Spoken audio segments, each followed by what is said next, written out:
A night on the bench. It was a muggy Friday night in Rock Hill, South Carolina, the kind where the air clung to your skin like a damp towel. James Carter, a 28-year-old pharmacy technician, had just clocked out from his shift at the local CVS. Still in his red polo and black slacks, his name tag pinned neatly to his chest, he sank onto the concrete bench outside the store, next to a humming soda machine that flickered in the dark. Exhausted, he checked his phone. His Lyft driver, Walter, was 6 minutes away. James leaned back, dreaming of the cold beer and basketball game waiting for him at home. But in less than 10 minutes, his night would spiral into a nightmare that would shake the town and spark a firestorm of debate.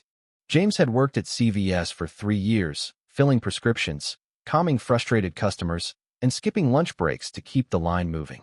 That night, he dealt with a woman who'd lost her insurance card and a guy yelling about an expired coupon. Now, at 10:20 p.m., all he wanted was to get home. He texted his roommate, "Marcus, shift's done. Lift's close." Marcus shot back, "Hurry up, Knicks are on in 20. James smiled, picturing himself on the couch, game blaring. He closed his eyes for a moment, the hum of the night settling around him. "You? What are you doing here?" The voice jolted him upright. 2 police officers loomed before him: Officer Daniel Reed, tall and stern, hand on his belt, and Officer Paul Grayson, shorter, eyes darting like he expected trouble. James sat up, heart picking up speed, but voice steady.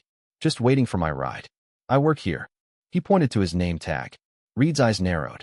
"Got ID?" James nodded, moving slowly to pull his wallet. "Right here. And my name tag. I've been here 3 years. Ask anyone inside." Grayson glanced at the ID, then at Reed.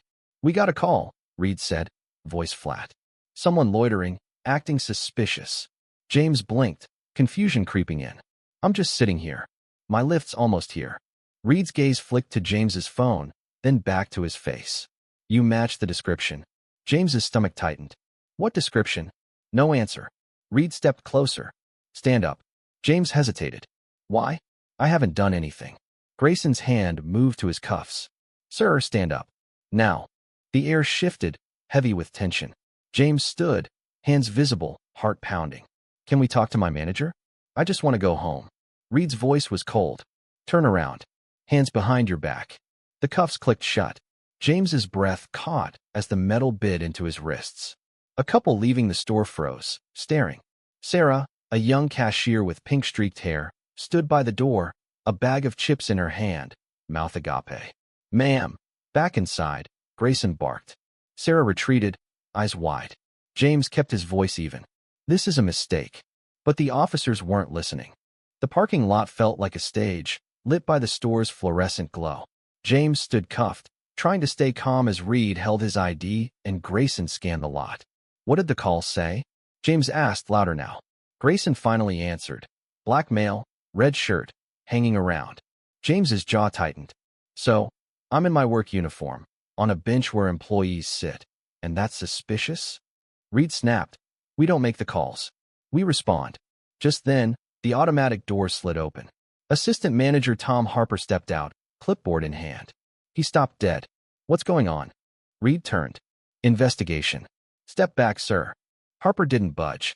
"He works here. Close the store with me. He's waiting for his ride." Grayson's jaw clenched. "We got a report matching his description." Harper's voice rose. "You verify before cuffing someone."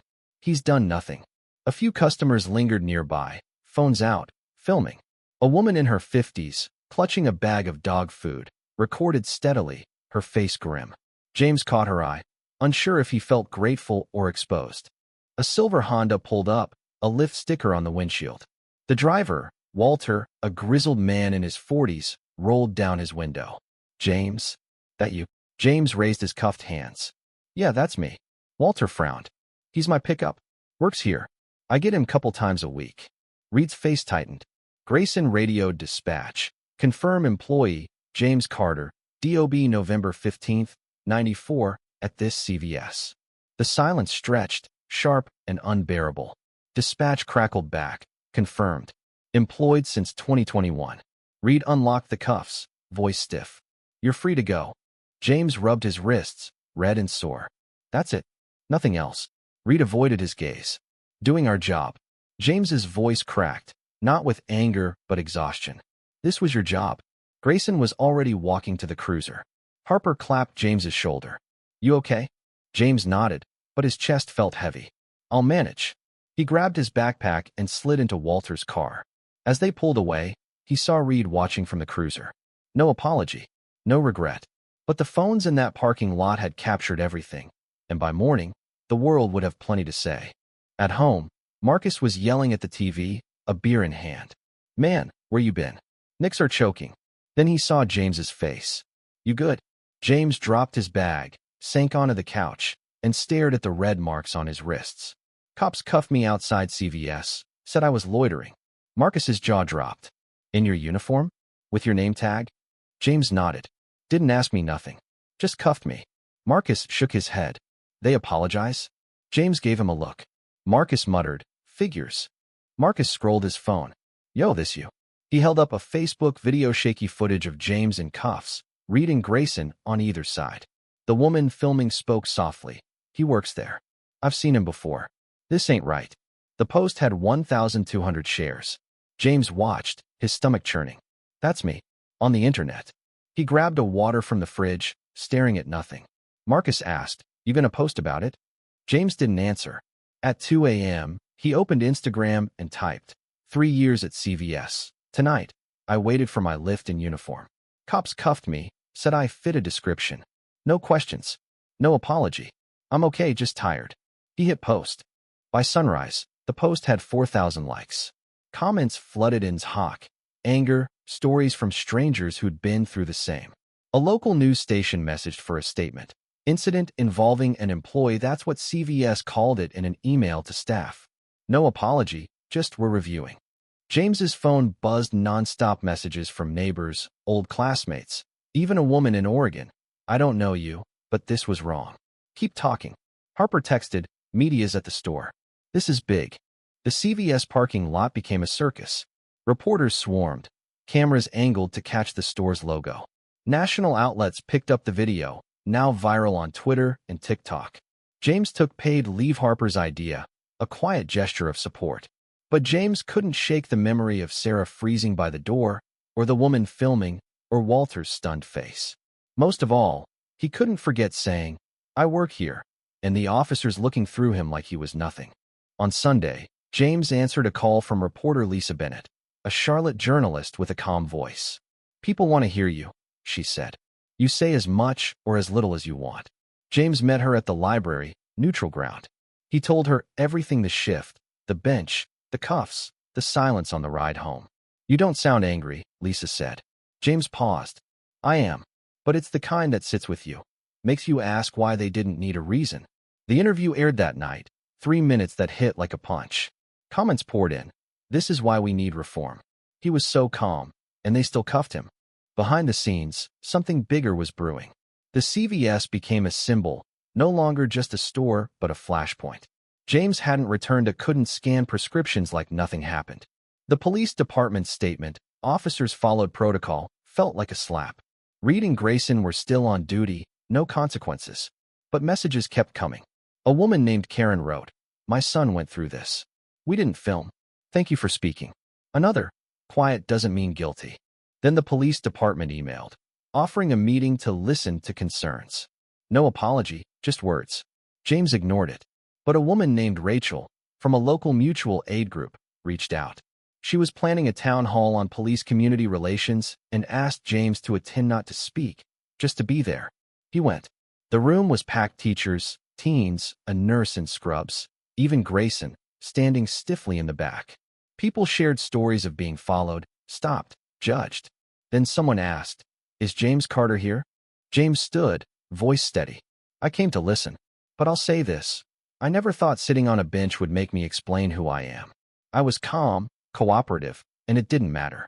I'm still mad, still tired, but I won't stay quiet. The room hushed, not with pity but respect. After, people hugged him, thanked him. A kid slipped him a note. You made me feel brave. In the parking lot, Grayson approached, awkward. I saw your interview. Didn't expect you to be so calm. James's eyes narrowed. Maybe I should have been louder. Grayson looked away, mumbling, maybe. A week later, a producer from a national docuseries, Real Stories, called.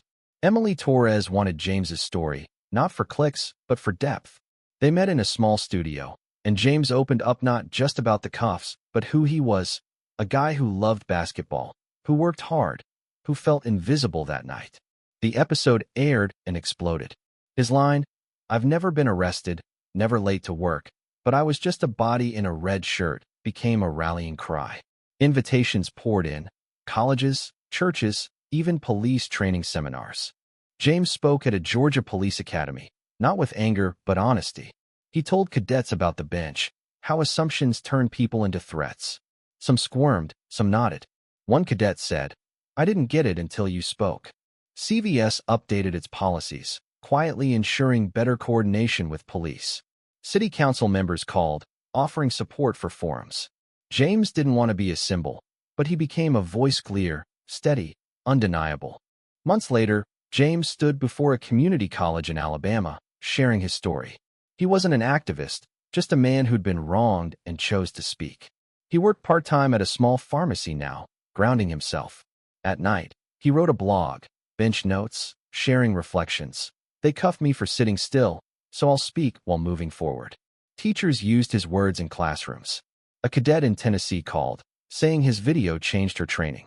Slowly, James realized his story wasn't just his, it was a spark, lighting up conversations that couldn't be ignored. That bench outside CVS, chipped and ordinary, became a turning point. James never sat there again, not out of fear, but because he stood elsewhere, known rooms, on stages, reminding people that assumptions can scar, that truth carries power. The officers never apologized, but the world heard James. Policies shifted, minds opened, and a quiet man from Rock Hill proved that speaking up, even when it's hard, can change more than silence ever will. What do you think? Share your thoughts in the comments below, especially on issues of injustice and how we confront them. Have you seen or experienced something like this? What's your stance? Let's talk about it. Your voice matters.